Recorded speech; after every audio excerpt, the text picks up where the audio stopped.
So, my June wrap up. We read 1, 2, 3, 4, 5, 6, 7, 8, 9, 10.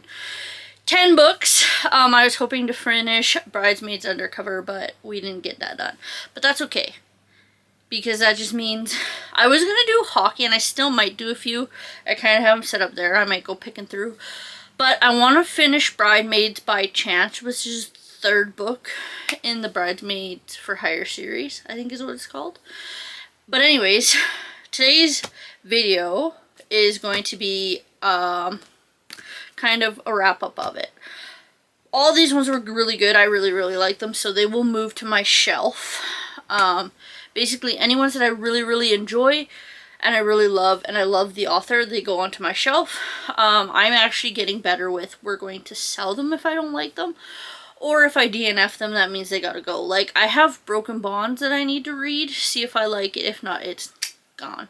But anyways, the first one, I'm a huge Megan Quinn fan. I love her books. One that I would eventually like to add onto my, what you could call special edition shelf, which it's slowly coming together. Here's some here. But her Bodice Ripper covers are chef's kiss, so maybe one day.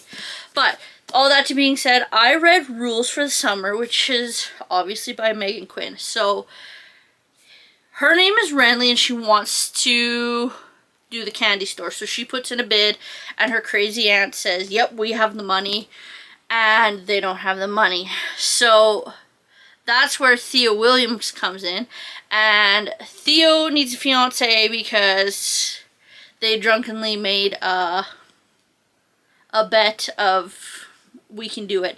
Meanwhile, Renly thought it was a fine answer, and it's not. So anyways, he shows up and he's gonna win her heart so that he can turn around and he can get a fiance. Meanwhile, she wants to, and he's British, and it's so funny and it's so good. So she's trying to renovate the candy store. Oh, you're almost dead. How lovely. And anyways, they come together. It's so funny and it's so good. There's some issues with him and his best friend, and all those fun jazz, and it's really good. This one is definitely worth it. I think it's one that you should read and try. I don't know how long we have before you decide to die. The next two are both Sarah and I. We have the first one, which is Falling for the Fake Lumberjack. So the football team shows up. They're going to have this. It's a San Francisco football team, I do believe. I can't remember, because I'm currently reading one with San Francisco football in it. That's why I got that one in there, which might be wrong. Anyways, the football team is coming to a resort. They're here to relax. He's got a knee injuries there, sorry. And he ends up liking this girl, and he's interested, and it's the yoga teacher.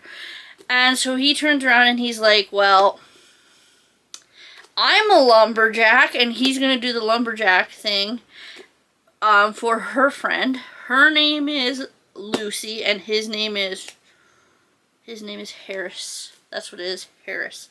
And so, yeah, it's a fun Sarah Nye book. This one will make you definitely laugh. Then we have the bagpipes. So he has the knee injury, and his name is Cullum. And her name is, what's your name? Oh, this is the friend, Annabelle. Annabelle basically works her butt off and never gets time off. So she's like, you know what?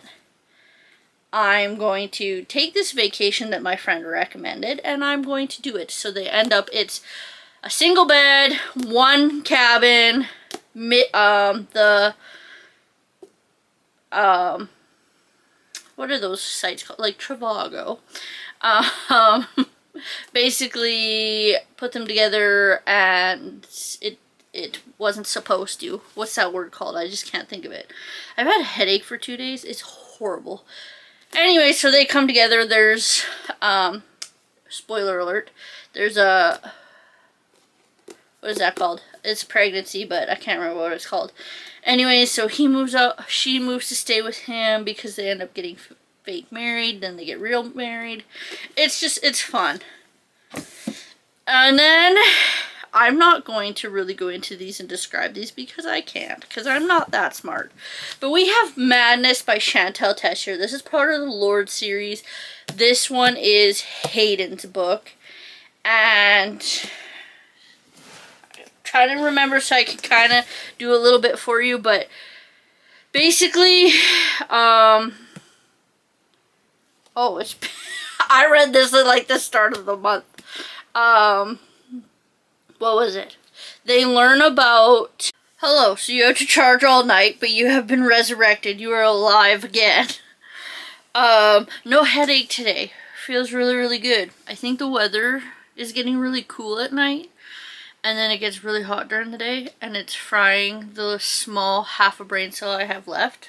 So, we were busy with this. Oops. I'm knocking stuff on the ground. Come back here, George. We finished those. Those are done. I was here, which was Madness. And her name was... What was her name?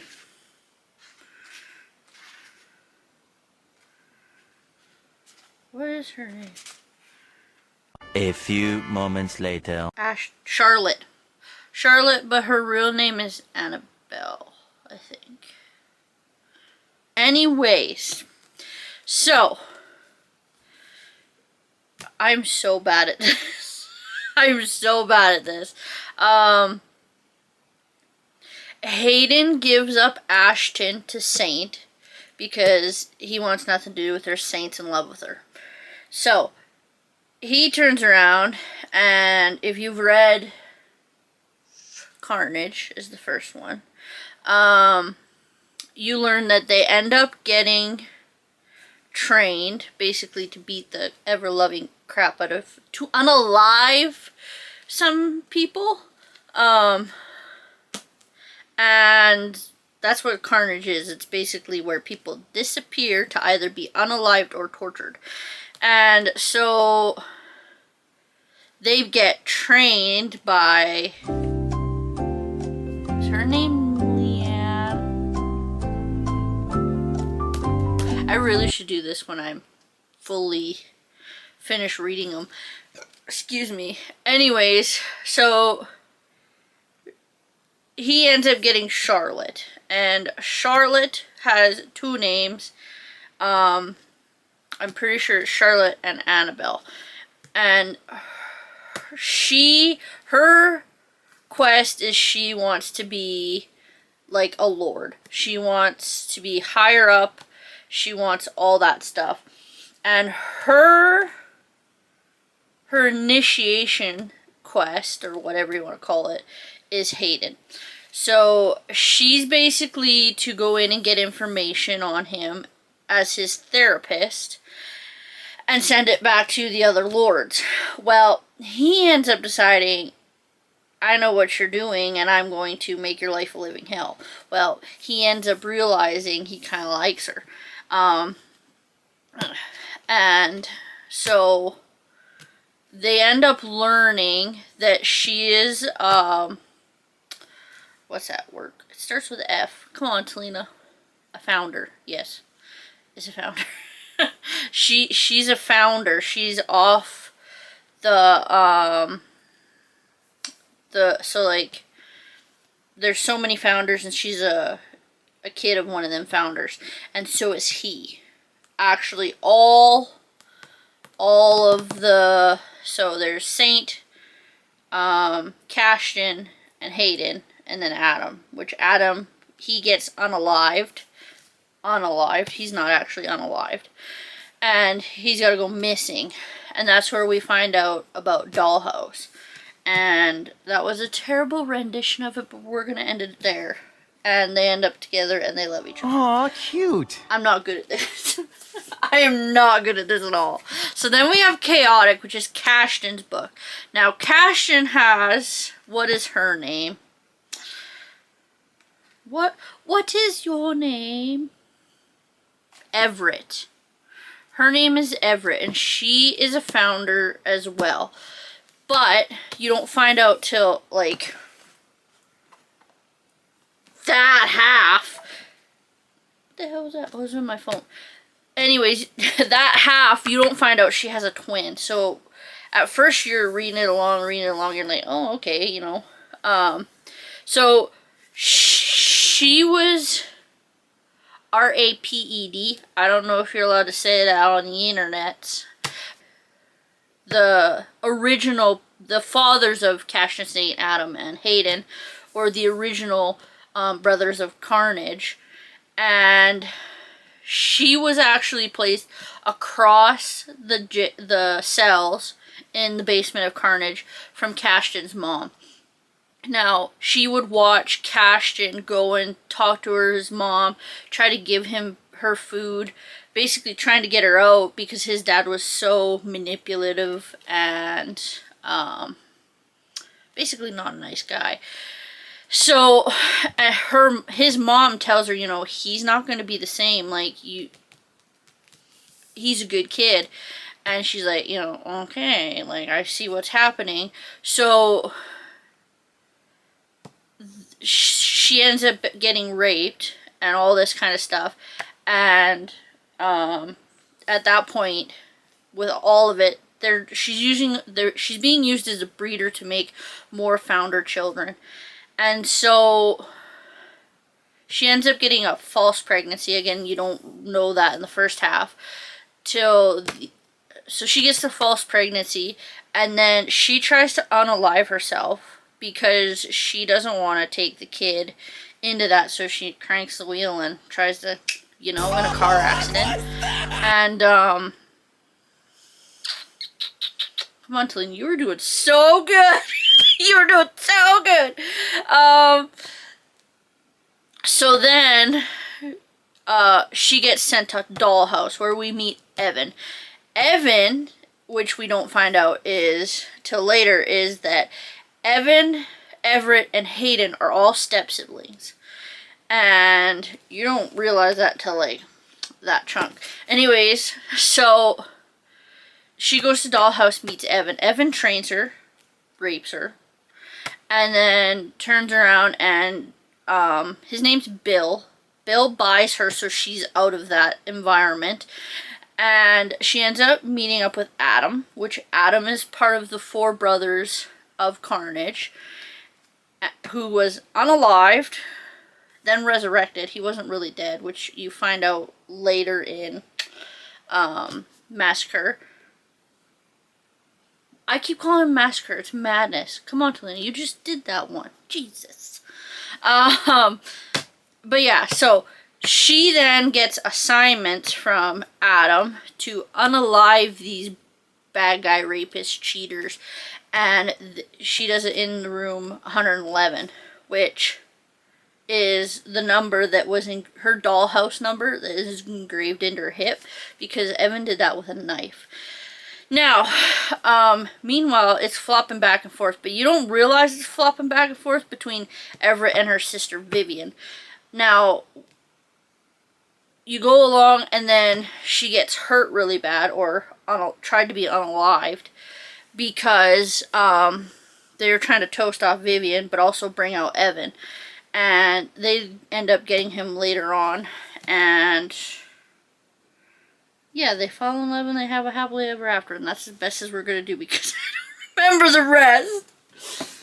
Okay. This one I don't remember at all. This one is Little Nightmare by Rachel Von Dyken. This one is... Oh, I kind of remember. So, her bodyguard that was her also lover, I don't remember his name,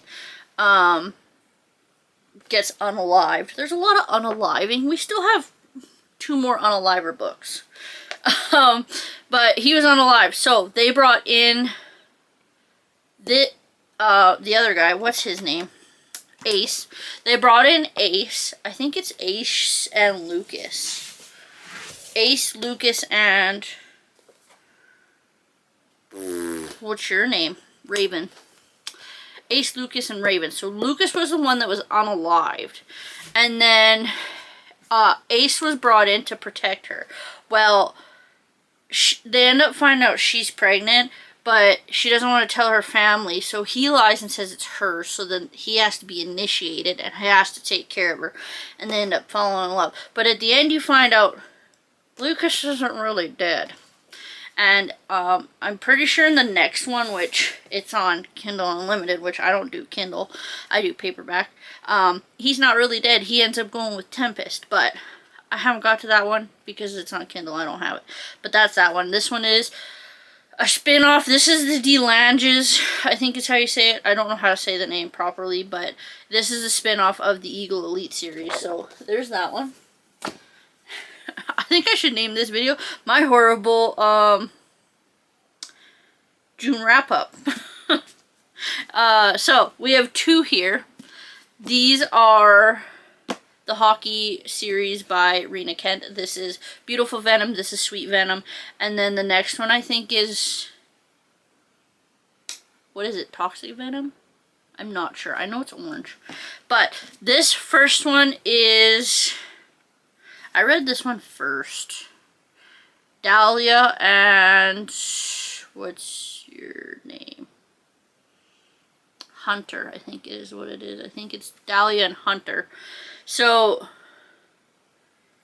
she wants to get in to find out about her sister. Something's happened to her sister and she doesn't know anything about it and she wants to figure out why. So, she gets, her in is him. Well, actually, she was trying to go for the easier ones. I believe his name is Jude. He is not the easier one. The other one is the next book, which it's MM, so it's a male. But he ends up sniffing her out and being like, you know, what's up? What's going on here? And he turns around and starts dragging her out, trying to feel her out, basically, of what she's up to. And that's as much as I remember. I don't remember much else about this because I read this at the first half of the month. So I don't remember. I don't remember at all. Then there's Jude and Violet. So Violet, in the face of stuff that's scary, doesn't remember anything. Like, her brain shuts down, everything shuts down, and she just, everything happens in the back, but she doesn't remember. And Jude is like a serial unaliver. And what is it? Oh, so somebody he knows, loves, can't remember. I think it was his mother. Got unalived, or M-U-R-D-E-R. But she was unalived, and he's trying to figure out who, what, when, where, why. And I think his name's Presley. I think his name is Presley. I think it's Presley, Jude, and Hunter. Hunter knows the stuff and has videos in the whole 9 yards of the people that were there when his mother was unalived. Violet was there, and she didn't know because her brain went. And anyways, so they take him into the woods and they unalive these people.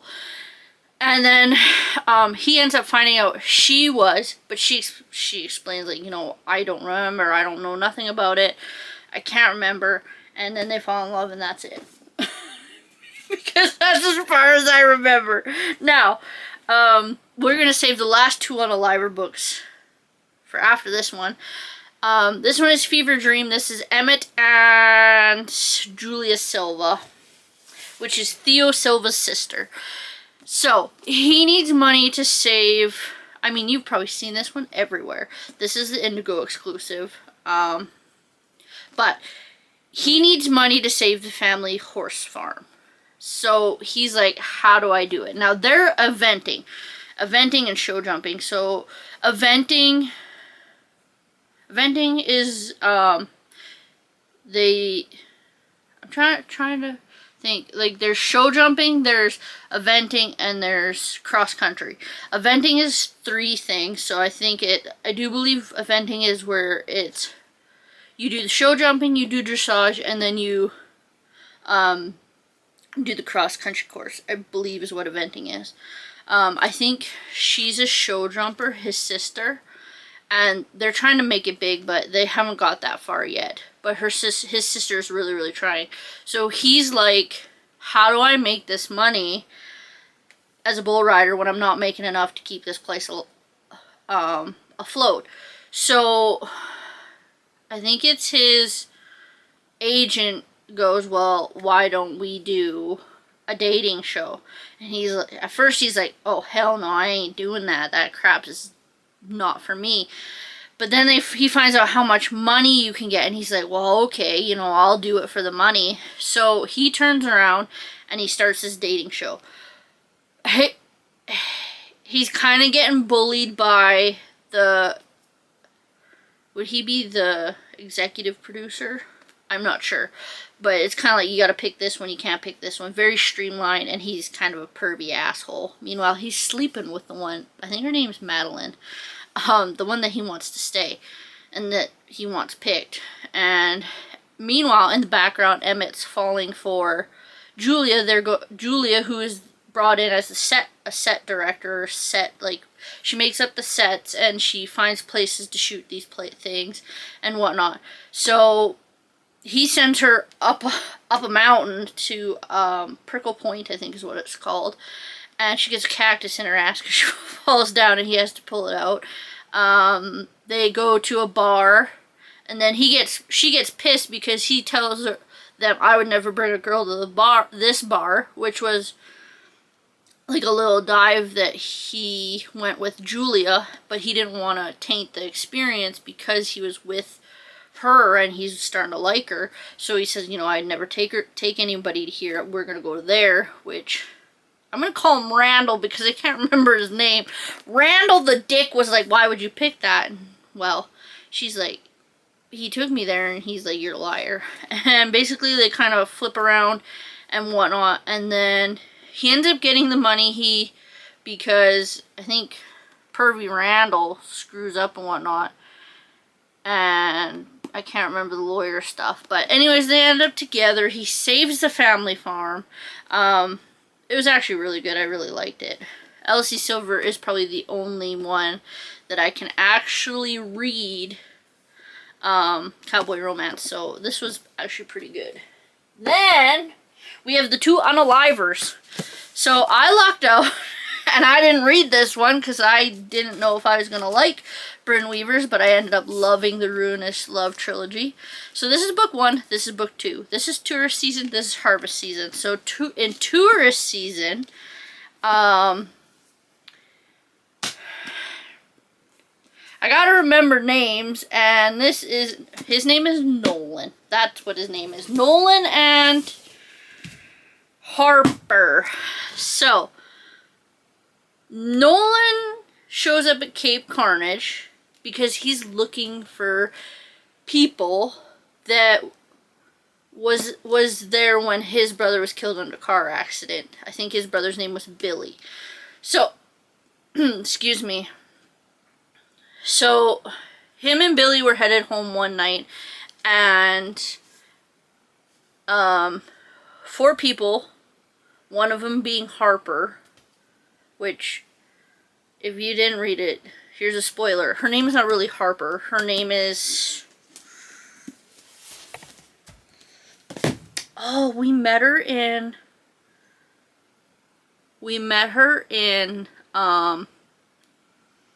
Butcher and Blackbird when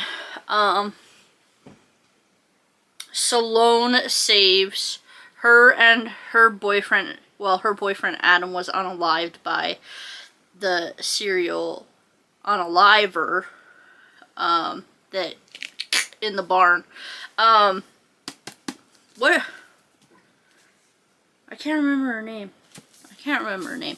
But anyways, Harper has come to Cape Carnage to basically, like, reconstruct herself, rename herself, become a different person at Cape Carnage because she doesn't want to remember, have anything to do with Adam and that because he was unalived and it was a scary situation. And she doesn't want to be like that anymore. She wants to be strong and independent, and she wants to... I can't think of the word. But anyway, she meets... What is Christina Ricci's owner's name? Oh, I'm gonna have to look because I don't remember. Starts with a W. No, it starts with A. What is your name? Arthur. His name is Arthur. So she meets Arthur, and Arthur basically teaches her how to be an unaliver. So she starts unaliving nasty people, perverts that look through windows,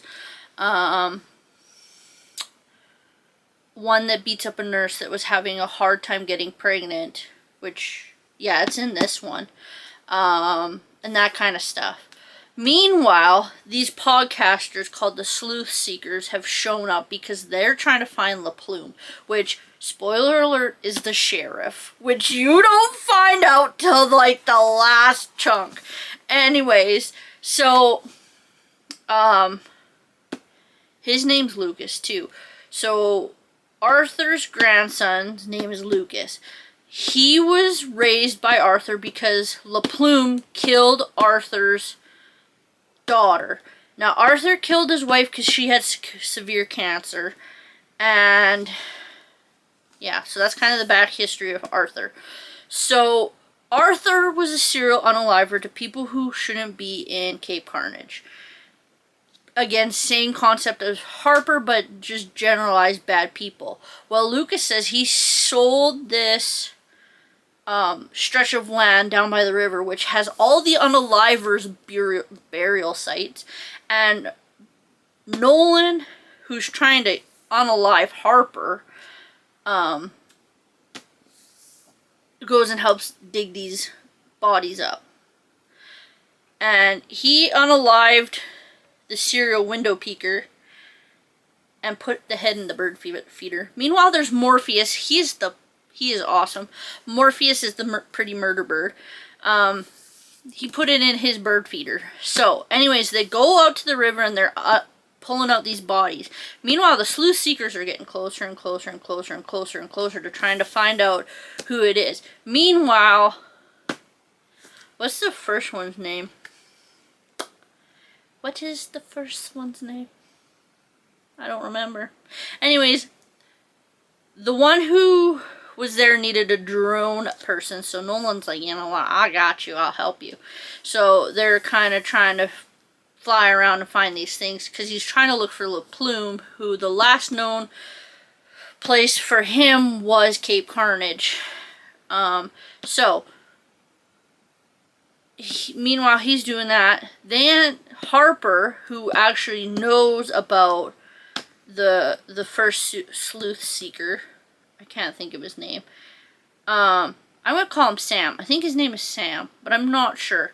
So Sam ends up going, you know what? I know about certain things, and I know about things that are happening. Meet me for an interview. Because, side plot, because I didn't include in the first part, Harper uses a wood chipper to unalive these people and then put them in the garden to win the garden stuff. So, they go for the interview. He gets knocked off the thing in the distillery that Lucas is doing up. Meanwhile, in that time frame, Nolan has gone to the sheriff, which we now know the sheriff is La Plume, who's already who's already kind of knowing what's going on, and he ends up showing up to the site as they accidentally unalived him, and he unalives the other guy. I think his name's Vinny. And they both get unalived, and now they're in this big big murder, unaliver investigation is what we should call it. And that's where that leaves off. So the sleuth seekers, or more sleuth seekers, are coming. They're in this unaliver investigation. They're trying to figure out what's going on. So then, I'm really bad at this. I'm so sorry. I'm so sorry. So then that's where this one comes in. So in this one, 3 more sleuth seekers show up. He's in love with Harper. Nolan's in love with Harper, which we also find out in this one that she unalived the real Harper by pushing her over the cliff. And she actually was a YouTuber with her boyfriend Adam, and she pushed her RV over the cliff when she was, what's the word? Basically creating a new identity. I think that's the word I'm looking for. So these 3 sleuth seekers show up. Nolan has decided he's going to be part of this search and rescue to try and find these people because they can't find them. And Arthur makes it harder on both of them. Meanwhile, she's trying to win this garden thing because the nasty neighbor, which I can't remember her name is, turns around, and so he's going to help them find these bodies. So he's going to place evidence in places, and hopefully they find them. Meanwhile, Arthur has a vendetta against the other neighbor because the other neighbor has a yappy dog. Well, they're tourists there to visit. And anyways, so he unalives the neighbor guy because the yappy dog crapped on his lawn. And because he's a serial unaliver, he convinces Nolan to get this black bag out of the cottage that his daughter was unalived in, and he won't go in. So he's like, well, I need this bag, can you go get it? Harper has it in such and such spot. Like, he knew exactly where it was. And he's like, oh yeah, I'll go get it. So he gets it. Then Arthur goes on and unalives it, and they gotta get rid of his body. So through the wood chipper, it goes, and then the body then gets put into the flower beds. But meanwhile, they're still trying to find these people. They can't find them. So the sleuth seekers are really getting into it. They're helping with the search party with Nolan and all kinds of stuff. So Nolan ends up getting pissed off enough at the one guy because, why was he mad? I think he knew stuff, or he was just, I'm not sure. But anyways, he pushes him off the cliff and ends up in the water. So he unalives that one in the water. He's shark bait. Hoo ha ha, you know. And anyways, so they end up going to, the garden people show up. They're gonna take a load of the garden to see who wins. And anyways, she thinks Nolan put the bone from the first guy in that one into her season in the garden. Meanwhile, it was La Plume. La Plume's been in there doing all kinds of things. And she hides the bone, and then they fight. And then, come on, Tlin, you're doing so good. Oh, La Plume unalives Arthur. And I think Arthur knew who he was. The other 2 still do not. So then, she ends up winning. They end up winning the garden, but now we're kind of stuck in a hiatus of Lucas and La Plume's daughter, like, so La Plume's daughter, and Lucas might end up being like this. They show up to help with the distillery. The distillery in that book that had the 2 unalived bodies in it have been removed. And they found, so while they were searching the distillery, and Lucas and what's her name were kind of like talking and whatnot, they went to do it in the back shed. In the back shed, there's some of Arthur's old unaliving stuff. There's actually bodies in that shed back there, but there's an old almanac and all kinds of stuff. Basically, LaPlume's trying to find information. And anyways, we're kind of left on a cliffhanger of when he kills Arthur and what we're going to do about it. So, I hope you enjoyed that terrible rendition of these books. This one we're left on hiatus. We don't know till next year when the third book comes out. I will be there for it. It will be glorious because I love these books. But yeah, I hope you enjoyed my terrible June wrap-up. And I'll be sure to do another one in July. Thanks for watching. Bye.